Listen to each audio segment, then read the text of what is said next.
Hello children, how do you do? I hope all of you are very well. In the previous lecture I told you today I shall teach you the collision. So before being late we are going to talk about the collision. आज हम लोग collision के बारे में बात करेंगे। तो आइए लिखते हैं।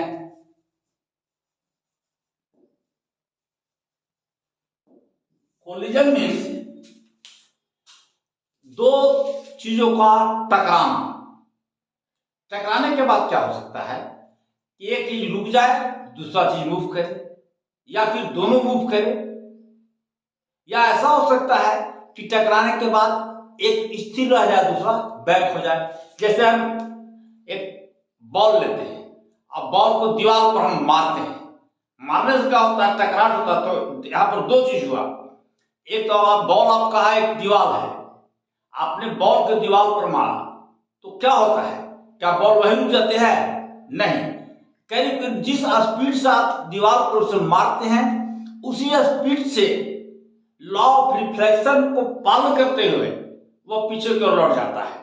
लौटने का नियम को पालन करते हुए वह पीछे की ओर लौटता है।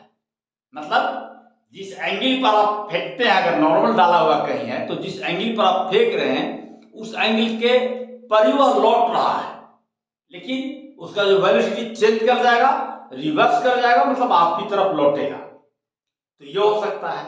तो एक सब कोलिजन का उदाहरण है। कोलिजन में टू स्फीयर कोलाइड कर सकता है, टू बॉल कोलाइड कर सकता है। आप देखते हो कैरम बोर्ड में हम लोग जो गोटी हिट करते हैं जाके टकराता है, तो ऐसा कभी होता है कि दोनों स्ट्राइकर और जो गोटी है दोनों चलता है। कभी कभी स्ट्राइकर रुक जाता है, गोटी आगे बढ़ जाती है। या आप कंचा देखते होंगे, जो लेड बॉल्स है, लेड स्फीयर छोटे छोटे होते हैं जो बच्चे खेलते हैं। अब तो लोग खेलते ही नहीं, अब तो बहुत सारे ऑनलाइन गेम्स आ गए हैं, लोग मोबाइल पर ही गेम खेलते रहते हैं बच्चे। अब पहले लोग खेलते थे, कच्चाए मारते थे यूं करके, तो वह भी एक ढंग का कोलिजन का एग्जाम्पल है। तो आइए हम लोग देखते हैं कि कोलिजन के कितने टाइप्स हो सकते हैं। तो लिखिए हम लोग, कोलिजन का तीन ढंग से कोलिजन हो सकता है।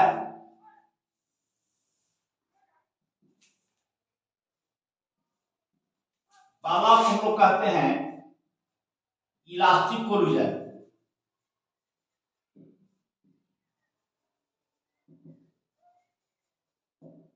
दूसरा है in elastic collision,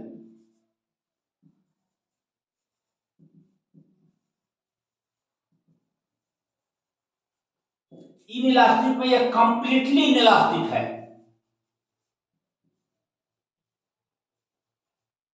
completely elastic collision. और एक होता है सिर्फ इन इलास्टिक कोलिजन।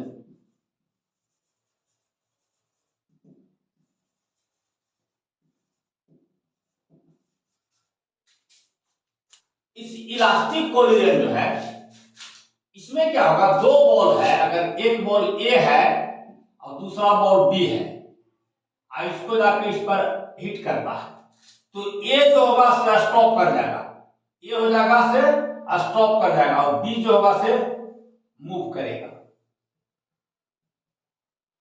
बी में मोशन आ जाएगा और ए क्या हो जाएगा, स्टॉप हो जाएगा। इसमें क्या होता है कि kinetic energy is conserve.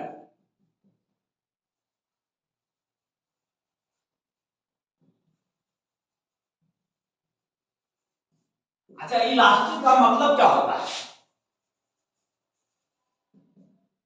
Elastic मतलब होता है कि किसी चीज को आप, जैसे रबर है, रबर को आप खींचते हैं, अब खींचने के बाद रबर को छोड़ देते हैं तो अपने पूर्व अवस्था में आ जाता है। तो इसका मतलब है कि इसको हम लोग, यह चीज इलास्टिक है।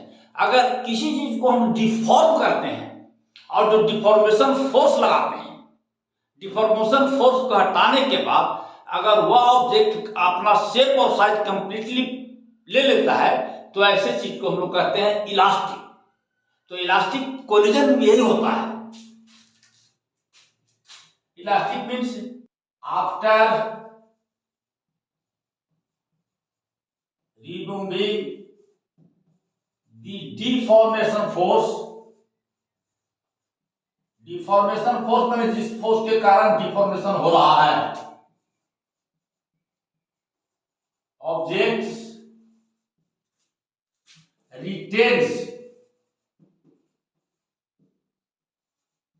its original shape and size। तो हम लोग कहते हैं कि वो बॉडी जो है कंप्लीटली इलास्टिक है। After removing the deforming force, object retains its original shape and size, then we say the object is completely elastic। इसमें होता है kinetic energy is conserved. Inelastic क्या होगा? इनइलास्टिक में होगा कि शेप और साइज ओरिजिनल नहीं कंजर्व कर पाएगा, नहीं रिटेन कर पाएगा, और यहाँ काइनेटिक एनर्जी कंजर्व नहीं होता। इसमें अगर दो बॉल टकरा रहे हैं एक साथ दूसरे से, अगर ये ए है और यहाँ बी है और ये इस जाकर के हिट कर रहा है, तो दोनों बॉल चलना शुरू कर देंगे। ये बी और ए दोनों चलना शुरू कर देंगे, दोनों मूव करेंगे, बोथ बॉल विल मूव।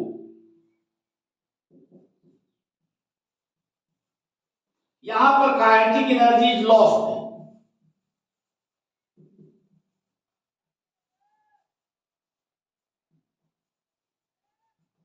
इसमें काइनेटिक एनर्जी लॉस्ट करता है।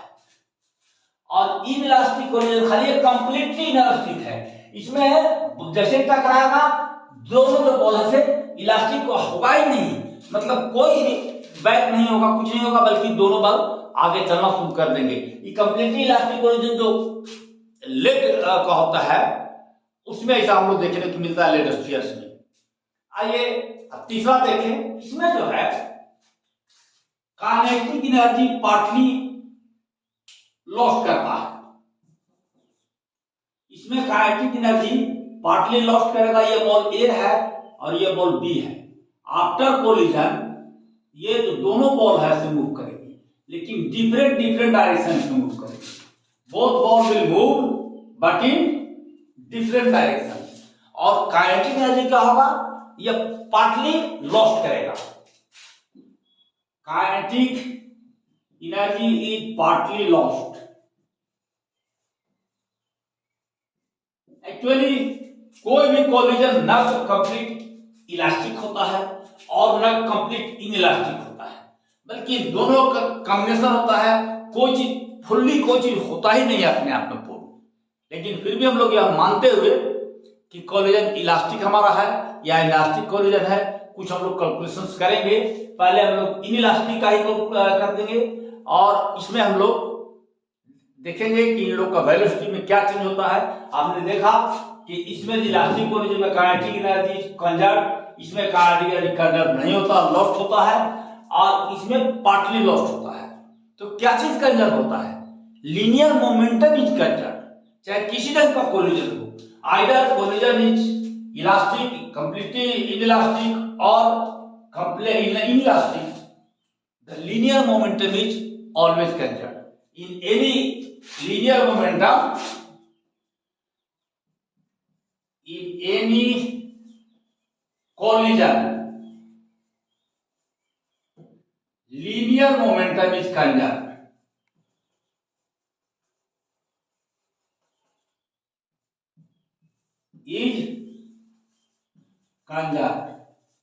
लीनियर मोमेंटम ही कंजर्व होता है। तो इस चीज को हम लोग ध्यान में रखते हुए चलिए कंक्लूजन करते हैं। पहले इसको हम लोग मिटाते हैं, बोर्ड साफ करते हैं और आगे बढ़ते हैं।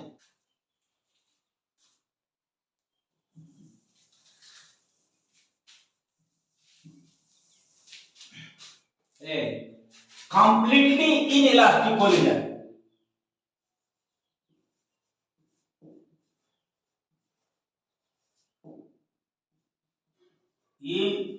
Elastic, completely inelastic collision. इसमें क्या होगा? इसमें होता है कि ए और बी जब टकराते हैं कि ए हमारे यहां पर है, इनइलास्टिक कोलिजन।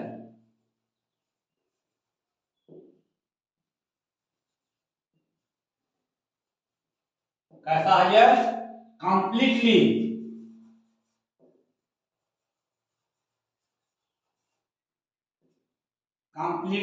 Inelastic collision. तो इसमें आपका ए मास है और ये जा रहा है इस तरफ बी मास यहां है, और जब ये टकराता है ए और बी तो यहां से बी और ए दोनों चलना शुरू कर देते हैं।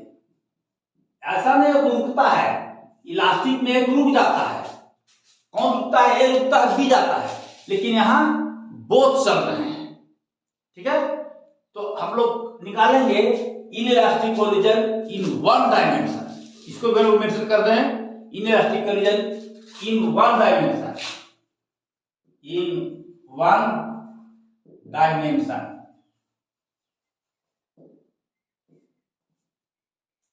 चलिए, ए और बी बॉडीज है।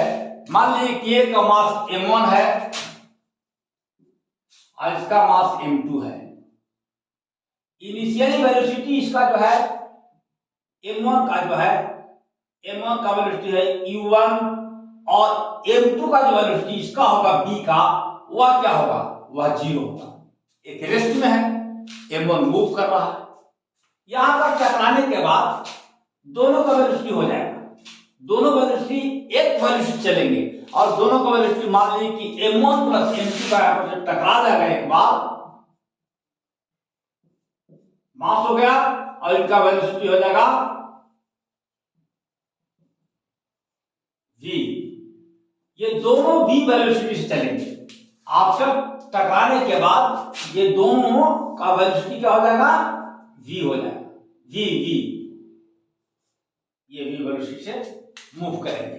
तो बाय मोमेंटम कंजर्वेशन हम लिख सकते हैं, by momentum conservation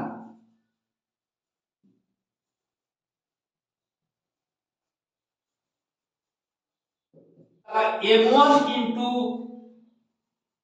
u1 plus m2 into 0 is equal to m1 plus m2 into v। तो v क्या होगा?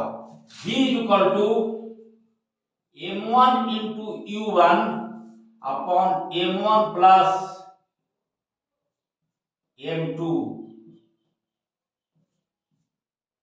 This is final velocity, this is final velocity of m1 and m2। तो ये हम लोग एक्सप्रेशन निकालें, थोड़ा देखो तो हम लोग निकाल करके कि लॉस इन काइनेटिक एनर्जी क्या होता है, क्या काइनेटिक एनर्जी में कोई लॉस होता है? तो निकाल के हम लोग देखते हैं। Loss in kinetic energy, loss in के कैसे निकालेंगे? फाइनल काइनेटिक एनर्जी से इनिशियल काइनेटिक एनर्जी सिस्टम को घटा देंगे, के आर। फाइनल क्या हो जाएगा? Half m1 plus m2 v square of m1 u1 square. यहां पर हम लोग v का वैल्यू हम लोग को पता है, तो इस v का वैल्यू हम लोग यहां पर पुट कर देते हैं। ऐसे देखते हैं क्या मिलता है। Half m1 plus m2 into v square हो जाएगा m1 square u1 square upon m1 plus m2 minus half m1 u1 square. This is equal to, ये कैंसिल हो जाएगा, ये स्क्वायर है तो ये खत्म हो जाएगा, तो ये बचेगा half m1 square u1 square m1 plus m2 minus half m1 u1 square. यहां से देखिए, ये this half m1 into u1 square को बाहर निकाल लेते हैं, तो यहां बचता है m1 upon m1 plus m2 minus 1। इसको थोड़ा यहीं ले आते हैं। यहां देखिए, this is equal to loss in K E, is equal to, इसको कीजिएगा तो हो जाएगा half m1 square m1 minus m2 but divided by m1 plus m2। यह आपका आ जाएगा, ये अब ये कैंसिल हो जाएगा, तो आएगा minus half m1 m2 e1 square divided by m1 plus m2। आप यहां पर क्या देख रहे हैं, लॉस इन के ई, ये माइनस दिखा रहा है, माइनस साइन का मतलब बता रहा है, ये हमारा जो माइनस, इसका अगर माइनस का है, इसका मतलब के आई ज्यादा है और के एफ कम है। काइनेटिक एनर्जी इनिशियली में ज्यादा और बाद में कम हो रहा है, इसका मतलब कितना से कम हो रहा है, इतना हो रहा है, इतना से कम हो रहा है, तो इसका मतलब काइनेटिक एनर्जी में लॉस है। तो ये इनइलास्टिक कोलिजन जो होता है उसमें काइनेटिक एनर्जी का लॉस होता है। तो ये माइनस साइन सिर्फ हम लिख दीजिए कि minus sign shows, minus sign means ki is greater than kf, that is after collision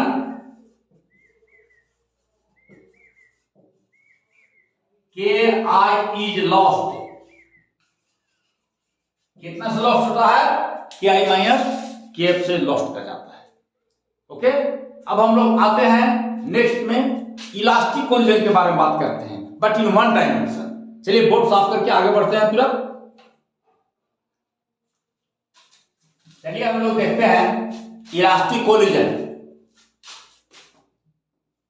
elastic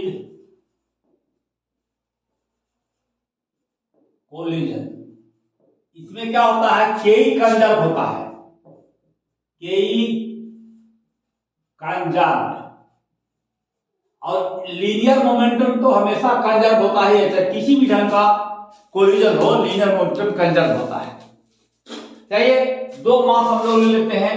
एक मास हमारा है m है a, इसका मास है m1, ये चल रहा है u1 वेलोसिटी से, और ये है दूसरा मास हमारा है b, जो है दूसरा मास, दूसरा ऑब्जेक्ट हमारा b है जिसका मास हमारा m2 है, और इसका है g का जो वेलोसिटी है g1 है, जो कि रेस्ट में है। ये क्या है, रेस्ट में है। अब आकर के a से b टकरा जाता है। जब दोनों टकराते हैं तो टकराने के बाद ये b आपका है और ये a है, दोनों अपने अपने वेलोसिटी चलते हैं। इसका वेलोसिटी होता है v2 और इसका वेलोसिटी होता है v1। ये दोनों अलग अलग वेलोसिटी से चलने लगते हैं। जब टकराने के बाद ये जो m2 है वह v2 से चलता है, m1 से v1 से चल रहा है। इन वन डायमेंशन, ये लीनियरली चल रहे हैं, एक डायरेक्शन में चल रहे हैं। यहाँ पर v1 जो है 0 है, मतलब m2 का इसका जो है इनिशियल जो वेलोसिटी है वह m1 का, वैसे लिखते हैं इनिशियल, इनिशियल पैरामीटर क्या है, m1 है, m2 है, इसका वेलोसिटी है v1 इज इक्वल टू 0, इसका वेलोसिटी u1 है, समथिंग है। फाइनल पैरामीटर क्या है, m1 के लिए वेलोसिटी है v1 और m2 के लिए वेलोसिटी है v2। This are the final parameters. अब काइनेटिक एनर्जी कंजर्व होता है, लीनियर मोमेंटम कंजर्व होता ही है, तो हम लोग इसी चीज को लगाएंगे। पहले हम मोमेंटम कंजर्वेशन से करेंगे, तो आइए मोमेंटम कंजर्वेशन करते हैं। By momentum conservation,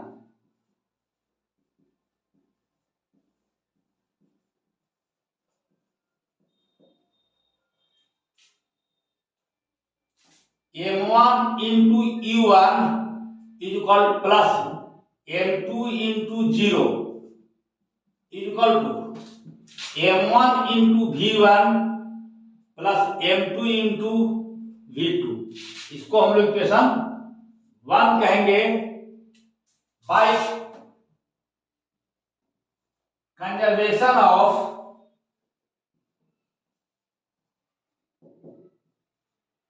kinetic energy, ये भी कैंसिल होता है, तो यह हो जाएगा half m1 u1 square plus half m2 0 is equal to half m1 v1 square plus half m2 v2 square. ये जीरो है और हाफ हाफ सब कैंसिल हो जाएगा, तो हम लिख सकते हैं कि m1 u1 square is equal to m1 v1 square plus m2 v2 square. ये क्वेश्चन नंबर 2 कर दीजिए। इसको हम लोग v2 से मल्टीप्लाई कर रहे हैं, पहला को फर्स्ट को हम लोग v2 से मल्टीप्लाई कर रहे हैं। देखते हैं हम लोग क्या मिलता है। Multiplying first equation by v2। हम लोग को टारगेट है कि v1 और v2 को हम लोग कैलकुलेट करेंगे in terms of e1 m1 m2। e1 m1 m2 के टर्म में हम लोग कैलकुलेट कर देंगे, क्योंकि m1 m2 फिक्स है, e1 इनिशियल वैल्यू आपको पता है, तो v1 और v2 को हम उसी टर्म में हम लोग जानने की कोशिश करेंगे। तो फर्स्ट इक्वेशन को हम मल्टीप्लाई कर रहे हैं v2 से, तो आ जाएगा m1 u1 v2 is equal to m1 v1 v2 plus m2 v2 square. ये इक्वेशन नंबर 3 हो गया। अब हम लोग इस 2 में से 3 हटा रहे हैं बाय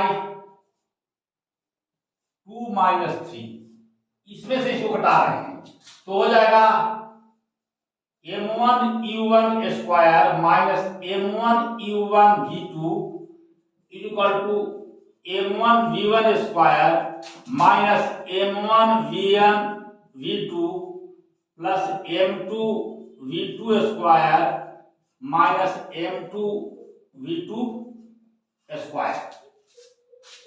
तो ये और ये दोनों जगह कैंसिल आउट हो जाएगा, और यहां से m1 u1 square minus m1 u1 v2 is equal to m1 v1 square minus m1 v1 v2। ये m1 m1 सभी कैंसिल आउट हो जाएंगे। बचा क्या, इस तरफ स्क्वायर और टर्म के लिए आइए, तो un और लिखे चलेगा, और u1 square minus v1 square is equal to u1 v2 minus v1 v2, और u1 plus v1 into u1 minus v1 is equal to v2 u1 minus v1। ये भी कैंसिल आउट हो जाएगा, तो v2 is equal to u1 plus u2, तो हम लोग पाएगा v2 is equal to u1 plus v1। ये इक्वेशन नंबर 4 कर दीजिए। ये भी एक इंपॉर्टेंट कंक्लूजन हम लोग निकाल रहे हैं ये, लेकिन अभी भी हम लोग फंसे हुए हैं। अभी भी हम लोग का v2 का वैल्यू m1 और u1 के टर्म में नहीं आया है, अभी भी ये हमारा v1 आ रहा है, फंसा। अब हम लोग इस v2 का वैल्यू 1 में पुट कर सकते हैं, और तब देखते हैं क्या होता है। तो थोड़ा इसको हम लोग मिलाते हैं। इक्वेशन 1 क्या था? 1 था कि m1 into u1, m1 into u1, दूसरा टर्म 0 था हमारा, ये था m1 into v1 plus m2 into v2 from a, इसी इक्वेशन 1। ये था हमारा क्वेश्चन 1, और इसमें हम लोग क्या कर रहे हैं, इस v2 का वैल्यू को हम लोग पुट करके देख रहे हैं क्या होता है। देखिए आइए, और putting the value of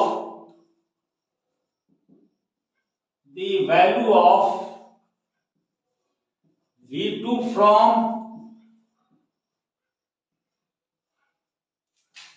equation 4 in equation 1। ये 1 था, पुट कीजिए, तो हो जाएगा m1 into u1 is equal to m1 into v1 plus m2 into u1 plus v1। और इसको हल कीजिए, m1 v1 m2 into u1 plus m2 into v1। देखिए तो इस टर्म को हम लोग ला रहे हैं इस तरफ में, तो होगा m1 minus m2 into u1, और इस तरफ क्या हो जाएगा m1 plus m2 into v। तो v क्या हो जाएगा, v नहीं बल्कि v1, ये v1 क्या हो जाएगा, this will be m1 minus m2 upon m1 plus m2 into u1। ये हमारा हो जाएगा v2 के लिए एक्सप्रेशन हमारा मिल गया v1 के लिए, ये v1 हमारा एक्सप्रेशन मिल चुका।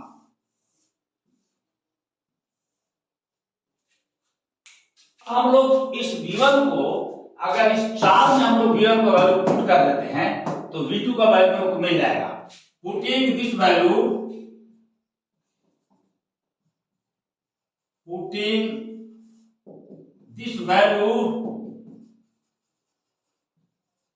of v1 in equation 4 we get, हम लोग क्या पाते हैं, v2 equal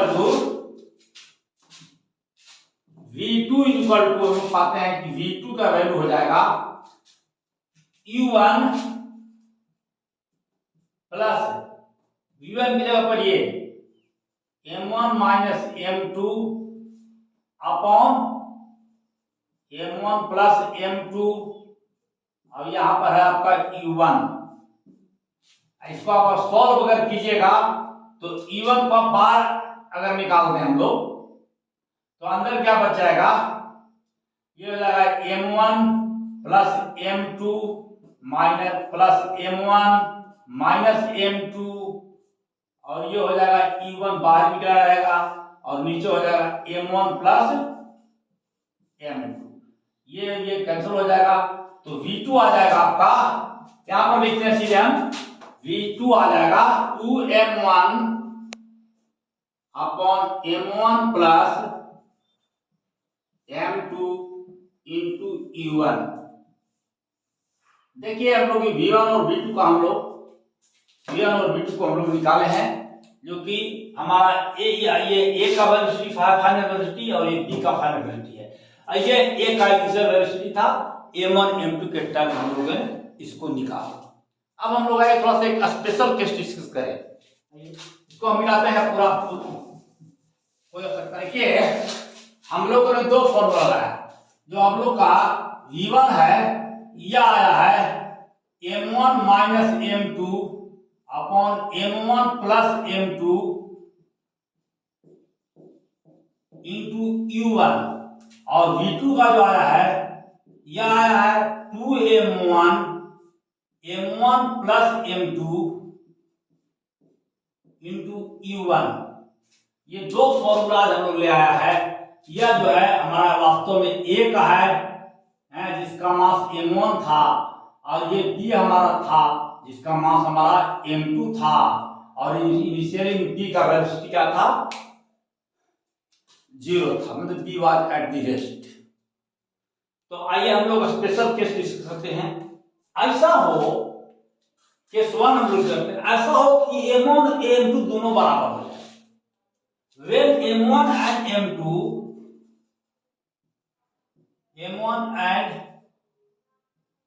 m2 are equal, that is m1 plus m1 is equal to m2,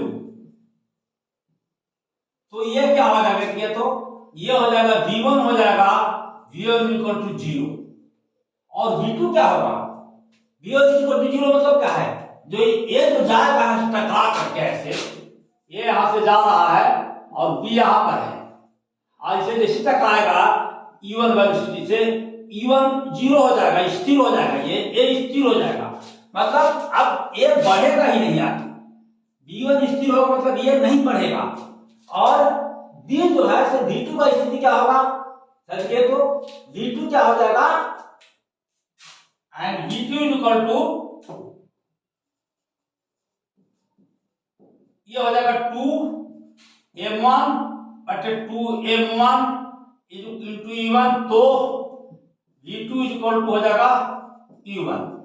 तो इसका मतलब है कि यह जो अपना कंप्लीट काइनेटिक एनर्जी को दे रहा है इसको, और अपने रेस्ट में आ जा रहा है, और बी जो है मूव कर रहा है। किस वेलोसिटी बी मूव कर रहा है कि ए के वेलोसिटी से बी मूव करना शुरू कर दिया। इसने कंप्लीट काइनेटिक एनर्जी को किसको दे दिया, बी को। इसीलिए हम कहते हैं काइनेटिक एनर्जी कंजर्व। इसका जो काइनेटिक एनर्जी ए का था अब इसको मिल गया बी को, और बी जो है उसी वेलोसिटी के साथ चलना शुरू कर दिया जिस वेलोसिटी ए चल रहा था, provided m1 m2 are equal. इसको ध्यान में रखना है। इसमें और लिखे तो थोड़ा आगे, this means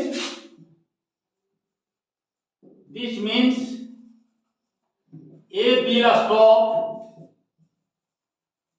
and B will move with the velocity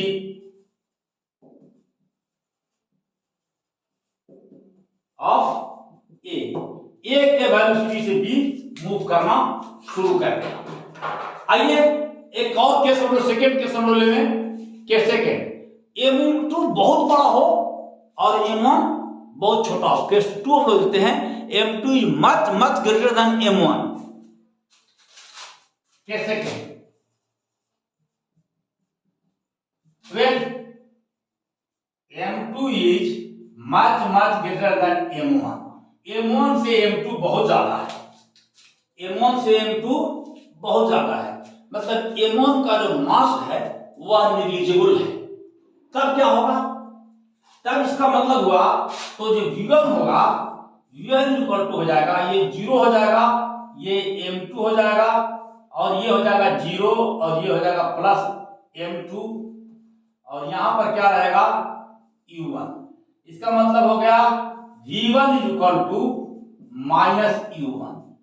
तो अगर V2 मतलब B को ये मान ले कि दीवार है, अब ये मान ले कि यह कोई बाल है, और ए जा रहा है, टकरा रहा है बॉल, ए बॉल इससे जाके टकरा रहा है, तो क्या होगा, अगर ए का वेलोसिटी U है तो इसका E1 है, तो इसका टकराने के बाद इस ए का भी वेलोसिटी क्या हो जाएगा, V यही रहेगा E1, लेकिन डायरेक्शन चेंज कर जाएगा। V1 is equal to U1 but direction is change, ये E1 वेलोसिटी से लौट जाएगा। तो इसीलिए जब हम लोग बॉल को दीवार पर मारते हैं तो काइनेटिक एनर्जी जो है वहां कंजर्व होता है और सीधा वो बैक होता है, पीछे की ओर आ जाता है। देखिए किसे, इस फॉर्मूला से जो V1 है यही V1 आपका है, V1 is equal to minus E1, ये इस तरह से लौट होता है, और ये जो स्थिर है ये आपका स्थिर है, B बहुत बड़ा है, इसका मतलब क्या है V2 की स्थिति क्या होगी, 0 होगी। वो भी देख लेते हैं कि V2 का स्थिति क्या होगा, से क्या होगा, V2 बराबर क्या हुआ 2m1 मतलब 2 इंटू 0, m1 मतलब 0 प्लस m2, बहुत छोटा है अगर m1 तो उसको हम लोग 0 मान सकते हैं, this is E1, so V2 is 0। तो V2 0 इसका मतलब क्या है, स्थिर है V2, मतलब अगर बहुत बड़ा है, कोई दीवार ही है इसे, तो ये बहुत बड़ा है, इसका मास बहुत ज्यादा हो गया, और यह टकराने के बाद A1 जब इससे टकराएगा जिसका मास M1 है और वेलोसिटी E1 है, तो टकराने के बाद जब यह लौटेगा तो सेम उसी वेलोसिटी से बैक में होगा, ये माइनस E1 से, जो कि हमारा V1 है, V1 equal to minus E1 velocity से वह लौट जाएगा, और इसका जो वेलोसिटी B है जिसका मास M2 है और M2 is not greater than M1, ये जो है आपका V2 हमेशा स्थिर हो जाएगा, V2 is equal to nothing but 0, V2 is equal to 0, ये जस्ट के तस रह जाएगा। तो इस तरह से हम इलास्टिक पोटेंशियल को हम लोग आज डिस्कस किए हैं। हम लोग नेक्स्ट जब मिलेंगे तो करेंगे कोलिजन इन 2 डायमेंशन, इलास्टिक और नॉन इन इलास्टिक दोनों के बारे में बात करेंगे, लेकिन यह जो होगा कोलिजन 2 डायमेंशनल होगा, वन डायमेंशन की बात हम लोग नहीं करेंगे। आज हम लोगों ने वन डायमेंशन की बात किया था, कल टू डायमेंशन की बात करेंगे और समय मिला तो एक आध न्यूमेरिकल्स को भी हम लोग देखेंगे। तो चलिए कल तक के लिए